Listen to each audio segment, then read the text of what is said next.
इस कार्यक्रम के पुण्यार्जक हैं संपूर्ण कटारिया परिवार, अहमदाबाद, गुजरात। जिन्होंने उन गुरुओं का सानिध्य प्राप्त किया था, उनकी संगति में रहे थे, उन लोगों ने जिनालयों के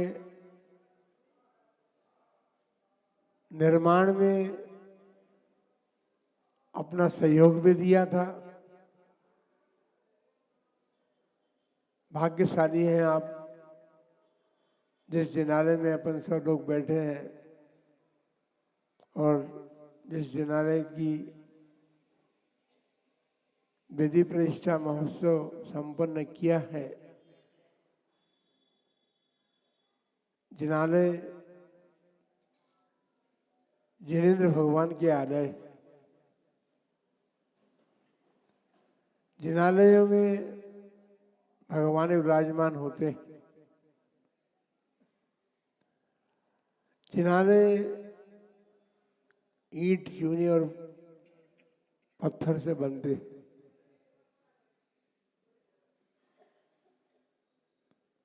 लेकिन अचेतन पदार्थों से बने हुए जिनालय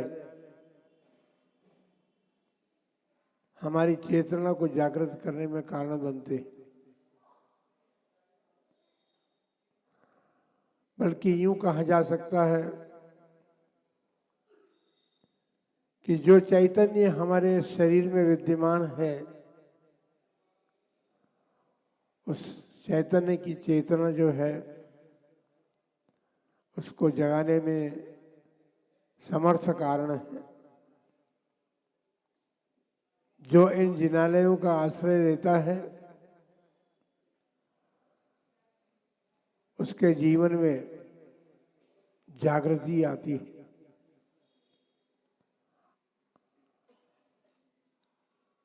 आप सोचेंगे कि महाराज हम तो जिनालय में प्रतिदिन आते हैं,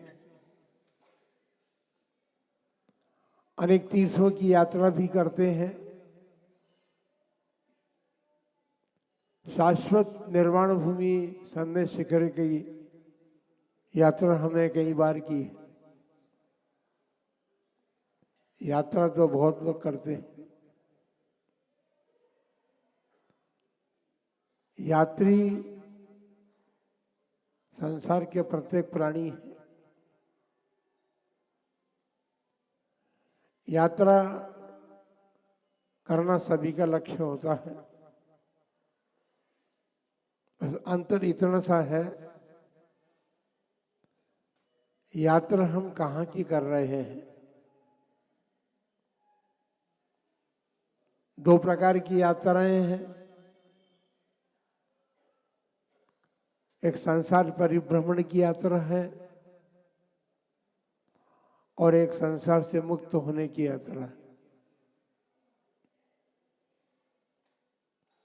हम अपने जीवन को देखने का प्रयत्न करें, हम कौन सी यात्रा कर रहे हैं। यात्रा का परिवर्तन होना हमारे जीवन के परिवर्तन का कारण बनता है, और वह यात्रा, जिस यात्रा को परिवर्तित करके हम वह बन सकते हैं जिससे हम प्राप्त करना चाहते हैं, उसकी यात्रा जो है प्रारंभ जिनालय से शुरू होती है। क्योंकि जिनालयों में उन यात्रियों को हमने स्थापित किया है जिन्होंने अपनी यात्रा पूर्ण कर ली। अध्यात्म की यात्रा बहुत दुर्लभ है। बाकी सब यात्राएं तो हम करते हैं, हमारी यात्रा समाप्त कभी भी नहीं होगी यदि हम संसार मार्ग की यात्रा करते रहे तो। किंतु यदि अध्यात्म यात्रा को हम प्रारंभ अपने जीवन में करें तो सुनिश्चित बात है कि हम अपने संसार की यात्रा को पूर्ण कर सकते हैं। उसके लिए, क्योंकि संसार का प्राणी प्रीति और प्रेम करना चाहता है, प्रीति और प्रेम स्वयं से करे, और प्रीति और प्रेम जब हम स्वयं से करने लगेंगे तो हमारे मन में जागृति आएगी, चेतना जागृत होगी हमारी। हमें पता चलेगा कि हम प्रीति और प्रेम कहाँ कर रहे हैं। जब हमें यह पता चलने लगेगा तो सुनिश्चित बात है कि देव शास्त्र गुरु की शरण को हम प्राप्त होंगे, और वह प्रीति और प्रेम हमारे जीवन में परिवर्तन का संदेश देगा। अनादिकाल हो गया, संसार की यात्रा इतनी लंबी है नहीं, लेकिन हमने उसको लंबी बना रखा है। उदयपुर नगर आपका इतना बड़ा नहीं था जितना अब बड़ा हो गया है ना। बहुत बड़ा हो गया ना उदयपुर। किसने किया बड़ा? आप सब स्वयं ने ही तो किया है उसे बड़ा। अपने पुराने निवास स्थानों को छोड़ करके आप यहाँ पर चले आए। गांव सूने हो गए। गांव सूने होने की बात तो क्या करें, उदयपुर का जो नगर था वही सूना हो गया है, और आसपास के गांव की क्या बात करें। कारण यहाँ क्यों आए हैं आप? आपने यही सोचा कि उदयपुर चल करके व्यापार करेंगे। गांव में व्यापार नहीं है। जैसे आपने व्यापार माना, उसके लिए आप यहाँ पर आए हैं। आवश्यक है, कोई बात नहीं। जीवन यापन करना है तो उसकी भी आवश्यकता होती है। लेकिन जीवन यापन के लिए जो आवश्यक है उसमें इतने तल्लीन हो जाते हैं हम कि हम सब कुछ भूल करके भी उस तल्लीनता को छोड़ना नहीं चाहते।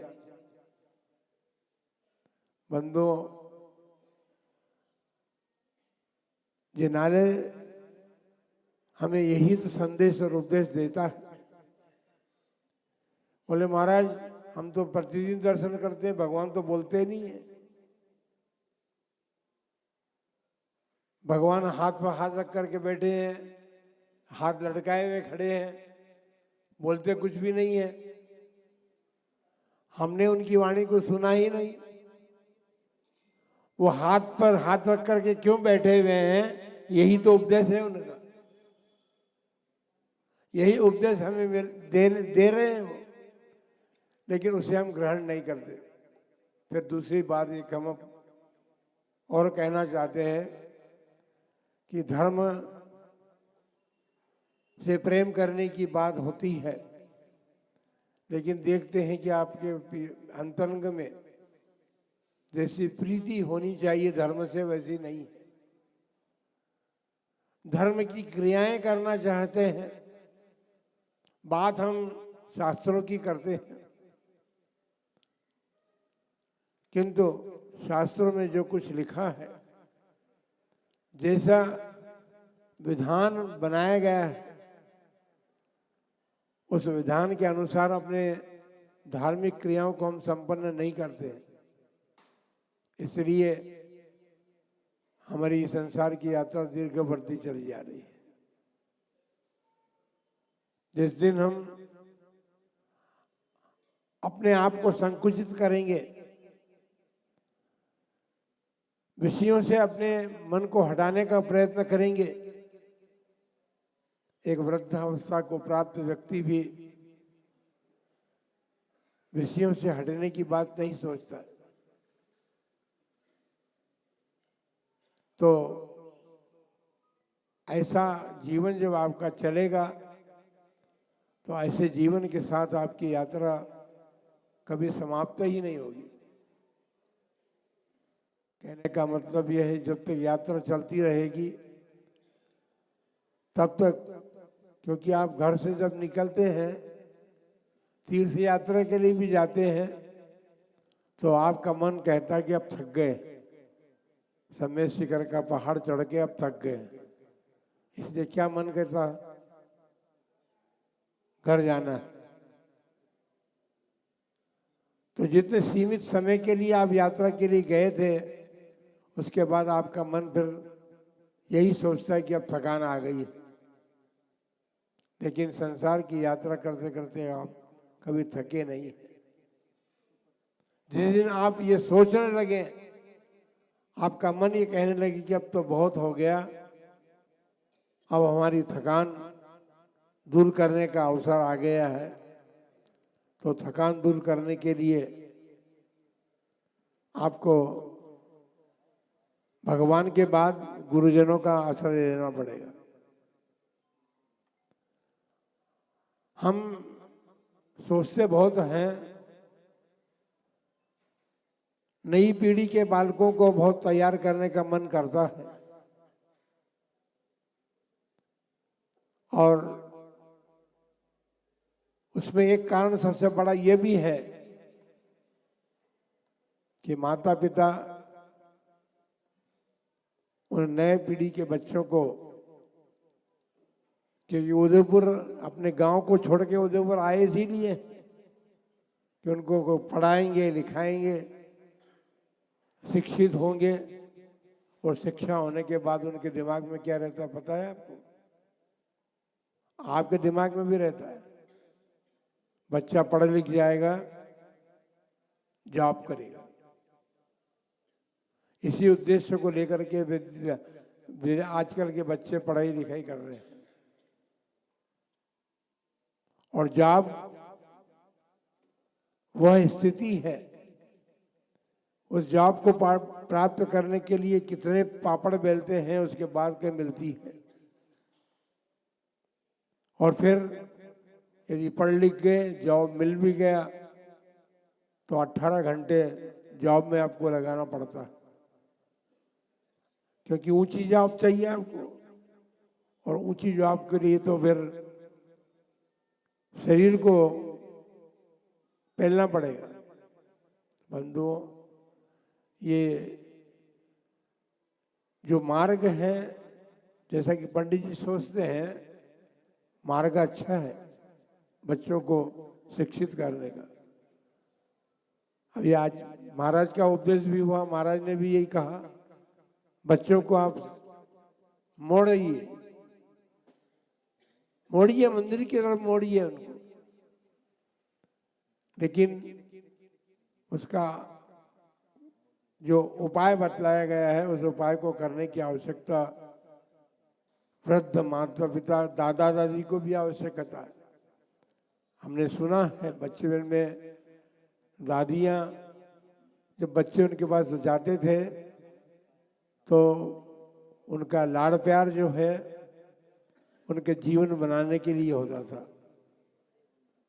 आज का जो वातावरण है, उस वातावरण में दादियों के पास तो कोई रहना नहीं चाहता। दादा और दादी तो अपने घर रहो, हम तो जाएंगे।